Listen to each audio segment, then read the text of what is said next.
এই যে নাহিদ, পাটোয়ারি, আসিফ মাহমুদ, সজীব ভুঁইয়া, ওরা যখন ওই গত বছর এই সময়টাতে ছিল, তাদের দেখেই মনে হতো বিপ্লবী। তাদের পোশাক আশাক, চাল চরণ, শরীরের যে মাসেল, গালের যে চোয়াল, সব কিছুর দিকে তাকালেই মনে হতো যে এরা বিপ্লবী, এরা কিছু। কিন্তু এখন এই 1 বছরের ব্যবধানে আপনি ওই ছবিগুলো এনে দেন, সে মোটা তাজা, সারা শরীরে থলথলে মাংস, এবং তাদের কণ্ঠের মধ্যে লোভ, লালসা, পিছনে অসংখ্য বদনাম, গত 1 বছরের, সব মিলিয়ে সেই বিপ্লবের পুরো চরিত্রটা কিন্তু নষ্ট করে দিয়েছে, যেটা ওখানে রইল। ফলে এখন আপনি যদি বর্তমান জমানাতে আজকের এই 2025 সনের এই যাকে বলা হয় আগস্ট মাসের 3 তারিখে বিশ্লেষণ করেন, এটা একটা ভিন্ন প্রেক্ষাপট। এটাকে নিয়ে আপনাকে মন্দ কথা বলতে হবে।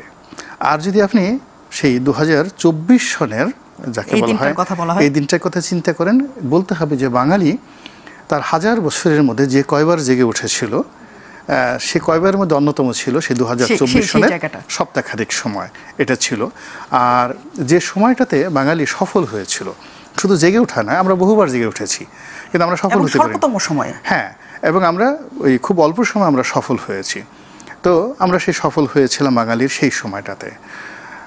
আর যেটা হলো যে 18 কোটি মানুষকে, আমার কাছে মনে হয় দ্বিতীয় বিশ্বযুদ্ধের সময়ও কোনো একটা নির্দিষ্ট ক্ষেত্রে একসাথে 18 কোটি মানুষকে, এবং আমাদের এই 18 কোটি মানুষের সঙ্গে পশ্চিমবঙ্গের মানুষও কিন্তু যুক্ত হয়ে গিয়েছিল, অর্থাৎ ওখানে প্রায় 10-12 কোটি মানুষ, বাংলা ভাষাভাষী মানুষ। এরপর আমাদের সাথে যে সকল বন্ধু রাষ্ট্র রয়েছে, বাংলা বুঝে না কিন্তু পাশাপাশি যেমন আসাম, ওই যে 7 সিস্টারে, তারাও কিন্তু এই আন্দোলনের সঙ্গে সম্পৃক্ত হয়ে গিয়েছিল। এবং আমরা ভারতকে যতই সমালোচনা করি না কেন, মানে ভারতের যে সাউথ ব্লক আছে বা নর্থ ব্লক আছে কিংবা এলিট শ্রেণী আছে, তারা কিন্তু এই মানে আমাদেরকে সমর্থন দিয়েছিল।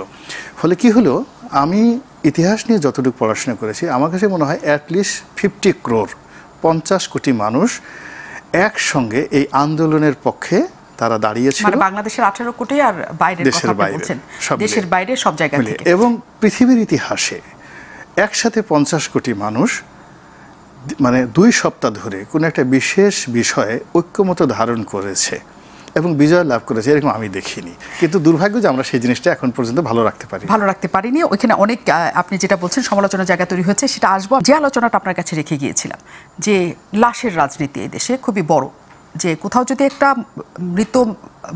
মৃত্যু নিশ্চিত করা যায়, তাহলে সেই রাজনীতি যেদিকে ইচ্ছে সেদিকে নিয়ে চলে যাওয়া যায়। আর সেখানে যদি কোনো ছাত্রদের মৃত্যু হয়, সেটা আরও ভয়ঙ্কর জায়গায় নিয়ে চলে যাওয়া যায়। এবং এই মৃত্যুকে কেন্দ্র করে যেটা তৈরি করা হলো, যে বলা হয়ে থাকে, মানে আওয়ামী ঘরানার লোকজন বা একটা শ্রেণী বলে যে এটি আসলে এমন করে প্ল্যান করা হয়েছে, যেহেতু বাংলাদেশের মানুষ খুবই আবেগপ্রবণ এবং তাদের সন্তানরা তাদের কাছে অনেক বড় কিছু, সবার কাছে। আমার সন্তান যদি রাস্তায় না মারা যায়, তারপরও আমি সেটাতে আবেগ আপ্লুত হই। ফলে ওই ঘটনাটাকে নেওয়া হয়েছে মানুষকে জাগিয়ে তোলার জন্য, ক্ষুব্ধ করানোর জন্য। আপনার কি সেটা মনে হয় কিনা? না, আমার সেটা মনে হয় না। আওয়ামী লীগ এখনও তাদের বোধোদয় হয়নি। এত অধঃপতনের পর এবং এত দুর্বিপাক, ন্যাচারাল ডিজাস্টার বলেন আর মানব সৃষ্ট ডিজাস্টার বলেন, মূলত আওয়ামী লীগের যে পতনটা তো ঘটেছে আল্লাহর গজবে, এতে কোনো সন্দেহ নেই। আর এই গজবের সঙ্গে মানুষের সৃষ্ট গজব তো আছে, কিন্তু সেটা খুব অল্প পরিমাণ। এই সময়ের পরে মানুষ এরকম বিপদে পড়লে সাধারণত মানুষের মধ্যে একটা আর্ত উপলব্ধি হয়। তো দুর্ভাগ্যজনক হলো যে আওয়ামী লীগের মধ্যে সেই আর্ত উপলব্ধির যে জায়গাটা আমি দেখতে পাচ্ছি না, যেটা আমাদের রাজনীতির জন্য আগামী দিনে খুবই একটা অশনি সংকেত। পরিবর্তন হচ্ছে না। আপনি গিয়ে দেখুন, বিএনপি এখন আপনি তাকে বলতে পারছেন না যে দেয়ার ওয়াজ এ খাম্বা, দেওয়ার যে হাওয়া ভবন, that was a bad term. তারা বলতেছে না, মানে ওই বিষয়টা তারা স্বীকার করছে না। আপনি যদি জামাতের কথা চিন্তা করেন, তারা বলবে যে না, 71-এ আমরা যেটা করেছিলাম সেটা ঠিকই করেছিলাম, ঘুরিয়ে পেঁচে কথাবার্তা বলে। আবার আমরা বাচ্চা ছিলাম। আবার এখন দেখেন এত বড় একটা দুর্ঘটনা। আপনি ধরুন, আওয়ামী লীগ যে কথাগুলো বলতে চায় যে ম্যাটিকুলাস ডিজাইন অনুযায়ী বিভিন্ন জায়গাতে ব্রাশ ফায়ার করে, স্নাইপার রাইফেল দিয়ে ছেলে মেয়েদেরকে মেরে বা লোকদেরকে মেরে তারা একটা পাবলিক সেন্টিমেন্ট তৈরি করেছে, ভালো কথা। কিন্তু যেগুলো সাবেক স্বরাষ্ট্রমন্ত্রীর কথা মতো যে ঘটনাগুলো ঘটেছে, যেভাবে লাশ পুড়িয়ে ফেলা হয়েছে, যেটার ভিডিও ফুটেজ রয়েছে, এটা তো জামাতের লোক করেনি। এটা তো বিএনপির লোক করেনি। সাভারে যে ঘটনাগুলো ঘটেছে, ঢাকাতে যে ঘটনাগুলো ঘটেছে, ট্যাঙ্ক ভরে ভরে, সেই গাড়ি ভরে ভরে, বস্তা ভরে ভরে লাশ পুড়িয়ে যে ঘটনা ঘটিয়েছে, তার জন্য কি আওয়ামী লীগ অনুশোচনা করবে না? এটা কি ধরনের কথা? তো যার জন্য আমি আমার ক্ষুদ্র অভিজ্ঞতা যেটা বলি যে লাশের রাজনীতি সব জায়গাতেই সেন্টিমেন্টাল, এবং এটা রাজনীতিতে উত্তেজনা তৈরি করে। কিন্তু ম্যাটিকুলাস ডিজাইনে সেটা সরকার হোক কিংবা বিরোধী দলের হোক, তারা লাশ ফেলে জীবনে সফল হয়েছে আমি এরকম সিঙ্গেল উদাহরণ দেখি না। যদি তাই হতো তো মুসলিনিও তো সফল হতো, হিটলারও তো সফল হতেন। আবার যদি লাশ ফেলে রাজনীতিতে কেউ রাজা হতে পারতেন, তাহলে তো সিরাজ শিকদার হতে পারতেন, জাসদ হতে পারতো, চারু মজুমদারের নকশাল হতে পারতো, তারা তো কেউ হতে পারেননি। এখানেও একই অবস্থা। এখানে আসলে যেটা হয়েছে, আমাদের এই বাংলাদেশে যদি আপনি 52-র লাশের কথা চিন্তা করেন, মানে 52-তে যে রফিক বরকত জব্বারকে মেরে ফেলা হলো, এটা কোনো ম্যাটিকুলাস ডিজাইনে ছিল না। কিংবা নূর হোসেনের উপর যে গুলি চালানো হলো, এর সাথে অনেক খুন করেছে হয়তোবা, কিন্তু ওই নূর হোসেনের হত্যাকাণ্ডটা আসলে তার মানে ম্যাটিকুলাস ডিজাইনের মধ্যে ছিল না, কিন্তু ঘটনাটা ঘটে গেছে। এখানেও যে হত্যাকাণ্ডগুলো হয়েছে, যে হত্যাকাণ্ডগুলো আমাদেরকে খুব আবেগ তাড়িত হয়ে পড়েছে, এটা আমি বলবো যে ম্যাটিকুলাস ছিল না। ইভেন বাঁধন যেটা বললেন যে হেলিকপ্টার থেকে যে মেয়েটাকে গুলি করে যাকে বলা হয় হত্যা করা হয়েছে নির্মমভাবে, যা তাকে রাজপথে নামিয়ে এনেছে, এটা আমার কাছে মনে হয় না যে ওই মেয়েটাকে টার্গেট করে গুলি করা হয়েছে। It's a cause of action. তারা অপকর্ম করছিল, অপকর্ম করতে করতে তাদের হাত বেড়ে গেছে, পা বেড়ে গেছে, তাদের নফস বেড়ে গেছে, এবং তারা এটাকে কোনো অপরাধী মনে করেনি, করতে গিয়ে একটা ঘটনা বা দুর্ঘটনা ঘটে গেছে।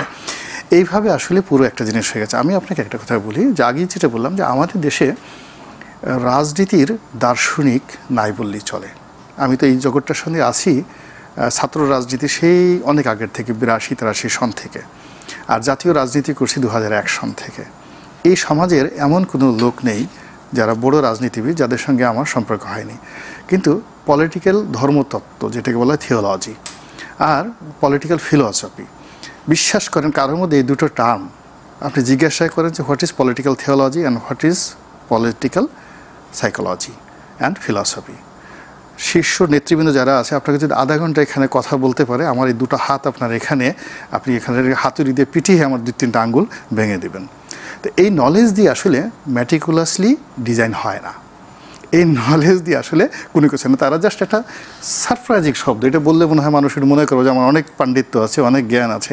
আপনি বিশ্বাস করেন একটা স্বৈরাচারী শাসন ব্যবস্থাতে, ধরুন শেখ হাসিনার জমানাতে যে সকল পুলিশ কর্তা, যে সকল সামরিক বেসামরিক কর্মকর্তা অপকর্ম করেছেন, এটা কি এখন বন্ধ হয়েছে? বন্ধ হয়নি। আচ্ছা, তাহলে ওই যে পুলিশের আইজি রাজবন্দি, সমস্ত বড় বড় কর্মকর্তারা পালিয়ে বেড়াচ্ছে, এই 1 বছর আগে ঘটনার পরে এই লোকগুলো এই কাজ কেন করে? অবাক করার ব্যাপার হলো, এই যে স্বৈরাচারের অধীনস্থ যারা লোকজন, তারা কেন বারবার একই ভুল করে, এটা নিয়ে 1943-তে একটা গবেষণা হয়েছে। এবং জার্মানির যখন হিটলার পাওয়ারে, তখন বোন হোয়েমার নামক একজন খুব বিখ্যাত দার্শনিক ছিলেন, তাকে অ্যারেস্ট করা হলো। অ্যারেস্ট করার পর তিনি জেলখানাতে গিয়ে দেখলেন যে কোনো কাজ নেই, করবো না, এটা রাজনীতি একটু চিন্তা করি। তিনি বললেন যে এই জাতি, জার্মান জাতি, গত 1000 বছর ধরে সারা পৃথিবীর মধ্যে শ্রেষ্ঠতম জাতি। এরা পেট্রোল ইঞ্জিন আবিষ্কার করেছে, এরা ডিজেল ইঞ্জিন আবিষ্কার করেছে, এরা জুতা আবিষ্কার করেছে। এই যে পুমা এডিডাস, এর যে বাবা, এই যে পুমার যে বাবা, এর প্রথম জুতা আবিষ্কার করেছে। এরা ছাপাখানা, গুটেনবার্গ সেই ছাপাখানা আবিষ্কার করলো। তো এই জাতি কেন হিটলারের কথায় তাকে ত্রাণকর্তা মনে করছে, ফুয়েরার মনে করছে, এত এই কাজগুলো করছে? তো তিনি এটা নিয়ে একটা গবেষণা করলেন। আবার তার এই গবেষণার প্রেক্ষিতে ইয়েল বিশ্ববিদ্যালয়ে 1960, মানে 43 সনে উনি যেটা দার্শনিক তত্ত্ব বের করলেন, যেটা গণমূর্খতার থিওরি, অর্থাৎ জনগণ যখন খুব ব্যাপকভাবে বেকুব হয়ে যায়, তখন এই স্বৈরাচারী শাসকরা করে কি, যাকে বলে তারা এই জনগণকে বোকা মনে করে, এবং জনগণের চিন্তার দরজা বন্ধ হয়ে যায়, সাহস শক্তি বন্ধ হয়ে যায়। বিপ্লব যেটা করেছে, ও কিন্তু ওনার সেম বুদ্ধি ছিল, কিন্তু তার যে চিন্তার দরজাটা একটা দুর্ঘটনায় খুলে গেছে। কিন্তু এর আগের পর্যন্ত কিন্তু সে তার গ্ল্যামার নিয়ে চিন্তা করেছে, ব্যক্তিগত স্বার্থ নিয়ে চিন্তা করেছে। আপনি যে ওকে একটা প্রশ্ন করলেন এর আগে, যে তাকে 10 কোটি টাকা দেওয়া হয়েছে কিনা, দেখেন এই ব্যাপারে একটা দার্শনিক আছে। দর্শনটা শোনার আগে তার কাছ থেকে শুনে আসি। আচ্ছা, না আমি জাস্ট তাকেই করে দিই, সে কি বলবে, এটা খুব ইম্পর্টেন্ট, সে যেন মিস না করে। এর কারণটা হলো যে যারা গ্ল্যামারের মধ্যে থাকে, অর্থবিত্ত টাকা পয়সা ভোগ বিলাসের মধ্যে থাকে, এরা খুবই স্বার্থপর হয়, ভীষণ রকম স্বার্থপর হয়। এদেরকে আপনি দুনিয়ার 10,000 কোটি টাকা দিয়েও আপনি কখনো বন্দুকের সামনে দাঁড়া করাতে পারবেন না। এরা দুনিয়ায় মনে করে এটা জান্নাত।